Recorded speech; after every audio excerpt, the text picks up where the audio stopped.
नमस्कार मेरे शिव महापुराण के रसिक श्रोतागण। शिव महापुराण के क्रम को हम आगे बढ़ाएं इसके पहले कर लेते हैं शिव पार्वती की वंदना।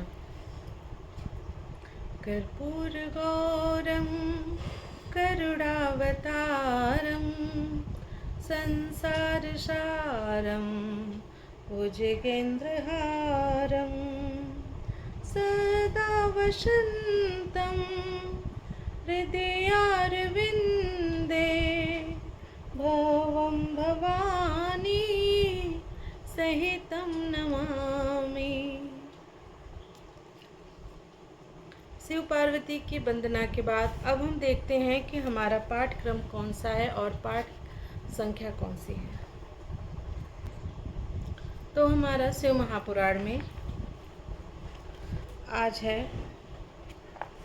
पाठ संख्या शिव महापुराण के सती खंड में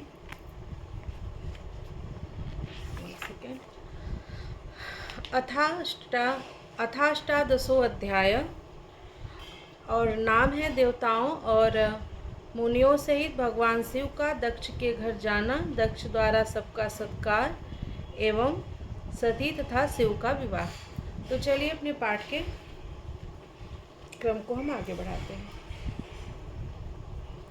नारद जी बोले, जब आप भगवान रुद्र के पास गए तब क्या चरित्र हुआ, हे तात कौन सी बात हुई और शिव जी ने स्वयं क्या किया। ब्रह्मा जी बोले, हे नारद, तदंतर मैं हिमालय पर्वत के कैलाश शिखर पर रहने वाले परमेश्वर महादेव शिव जी को लाने के लिए प्रसन्नतापूर्वक उनके समीप गया। वृषभध्वज शिव जी मुझ लोककर्ता को आते हुए देखकर अपने मन में सती की प्राप्ति के विषय में बार बार संशय करने लगे। तत्पश्चात शिव जी प्रीतिपूर्वक अपनी लीला से और सती की भक्ति से लोक गति का आश्रय लेकर सामान्य मनुष्य के समान मुझसे शीघ्र कहने लगे। ईश्वर बोले, हे सुरश्रेष्ठ, आपके पुत्र दक्ष प्रजापति ने सती को मुझे प्रदान करने के विषय में क्या किया, आप मुझसे कहिए, जिससे काम के कारण मेरा हृदय विदीर्ण न हो जाए। हे सुरश्रेष्ठ, किसी अन्य प्राणधारिणी कामनी को छोड़कर केवल सती की ओर दौड़ता हुआ यह वियोग मुझे अत्यंत पीड़ित कर रहा है। हे ब्राह्मण, मैं सदा सती सती ऐसा कहता हुआ कार्यों को करता हूँ। उस सती के पास जाकर आप मेरी व्यथा को कहें, वह सती मुझसे अभिन्न है। हे विधे, अतः उसकी प्राप्ति के लिए आप यत्न कीजिए अथवा सती की प्राप्ति के निमित्त उपाय बताइए जिसे मैं शीघ्र ही करूं। ब्रह्मा जी बोले, हे नारद मुनि, रुद्र के द्वारा कहे गए लोकाचार युक्त वचन को सुनकर उन्हें सांत्वना देते हुए मैं कहने लगा। ब्रह्मा जी बोले, हे वृषभध्वज, सती के लिए मेरे पुत्र दक्ष ने जो बात कही है उसे सुनिए और जिस कार्य को आप अपने लिए असाध्य मान रहे हैं उसे सिद्ध हुआ समझिए। दक्ष ने मुझसे कहा कि हे ब्राह्मण, मैं अपनी पुत्री भगवान शिव के हाथों में ही दूंगा, क्योंकि उन्हीं के लिए यह उत्पन्न हुई है। यह कार्य मुझे स्वयं अभिष्ट है, फिर आपके भी कहने से इसका महत्व और बढ़ जाता है। मेरी पुत्री ने स्वयं इसी उद्देश्य से भगवान शिव की पूजा की थी और इस समय शिव जी भी इसी विषय में पूछताछ कर रहे हैं, इसलिए मुझे अपनी कन्या शिव जी के हाथ में अवश्य देनी है। हे विधे, वे शंकर शुभ लग्न और सुंदर मुहूर्त में मेरे यहाँ पधारें, जिससे मैं उन्हें भिक्षा रूप में अपनी कन्या प्रदान करूँ। हे वृषभध्वज, दक्ष ने मुझसे ऐसी बात कही है, अतः आप शुभ मुहूर्त में उनके घर चलिए और सती को ले आइए। ब्रह्मा जी बोले, हे मुने, मेरी यह बात सुनकर भक्तवत्सल भगवान रुद्र लौकिक गति का आश्रय लेकर हंसते हुए मुझसे कहने लगे। रुद्र बोले, जगत की रचना करने वाले हे ब्रह्मा, मैं आपके और नारद के साथ ही दक्ष के घर चलूँगा, अतः आप नारद का स्मरण करें और अपने मरीचि आदि मानस पुत्रों का भी स्मरण करें।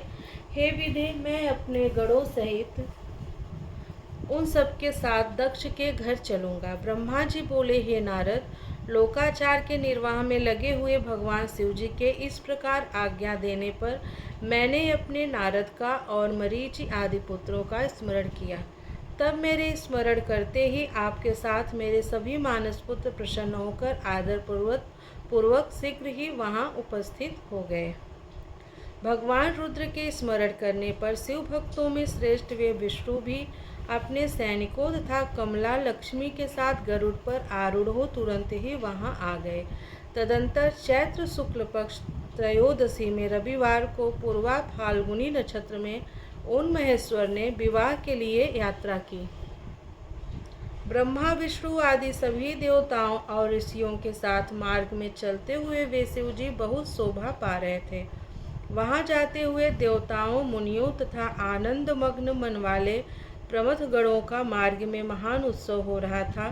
शिव जी की इच्छा से गज वृषभ व्याघ्र सर्प जटा और चंद्रकला ये सब उनके लिए यथायोग्य आभूषण बन गए।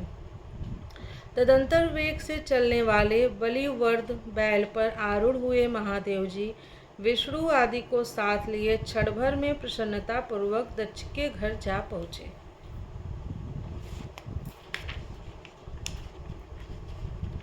तब हर्ष के कारण रोमांचित और विनीत चित्त वाले दक्ष समस्त आत्मीय जनों के साथ भगवान शिव की अगवानी के लिए उनके समीप आए। दक्ष ने वहां समस्त देवताओं का सत्कार किया।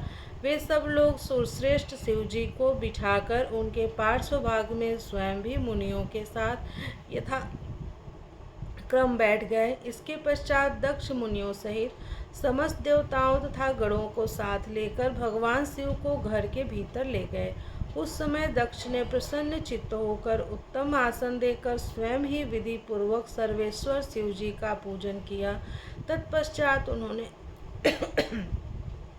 विष्णु का, मेरा, ब्राह्मणों का, देवताओं का और समस्त शिवगणों का भी यथोचित विधि से उत्तम भक्ति भाव के साथ पूजन किया। इस तरह पूजनीय पुरुषों तथा अन्य लोगों सहित उनका पूजन करके दक्ष ने मेरे मानस पुत्र मरीच आदि मुनियों के साथ मंत्रणा की। इसके बाद मेरे पुत्र दक्ष ने मुझ पिता को प्रणाम करके प्रसन्नता पूर्वक कहा, विभो आप ही वैवाहिक कार्य कराएं। तब मैं प्रसन्न मन से बहुत अच्छा ऐसा कहकर उठ करके वह समस्त कार्य कराने लगा। तदंतर दक्ष ने ग्रहों के बल से युक्त शुभ लग्न और मुहूर्त में हर्षपूर्वक शिव जी को अपनी पुत्री सती प्रदान कर दी। उन शिव जी ने भी उस समय हर्षित होकर सुंदर शरीर वाली दक्ष पुत्री का वैवाहिक विधि से पाणी ग्रहण किया। उस समय मैंने, श्रीहरि विष्णु ने, आपने, अन्य मुनियों ने, देवताओं ने और प्रमथ गणों ने भगवान शिव जी को प्रणाम किया और अनेक प्रकार की स्तुतियों द्वारा उन्हें संतुष्ट किया। उस समय नाच गाने के साथ महान उत्सव हुआ और समस्त देवता तथा मुनिगण परम आनंदित हुए। इस प्रकार मेरे पुत्र दक्ष शिव जी को पुत्री प्रदान करके कृतार्थ हो गए। शिवा और शिव प्रसन्न हुए तथा सब कुछ मंगलमय हो गया। इस प्रकार से शिव महापुराण के अंतर्गत द्वितीय रुद्र संहिता के द्वितीय सती खंड में कन्यादान वर्णन नामक 18वां अध्याय पूर्ण हुआ। प्रियम शंकरम सर्वनाथम नमामि। हर हर महादेव। हरे नमः हरे नमः हरे नमः। ओम नमः पार्वती पतये हर हर महादेव। मिलती हूँ आप लोगों से अगली कथा में।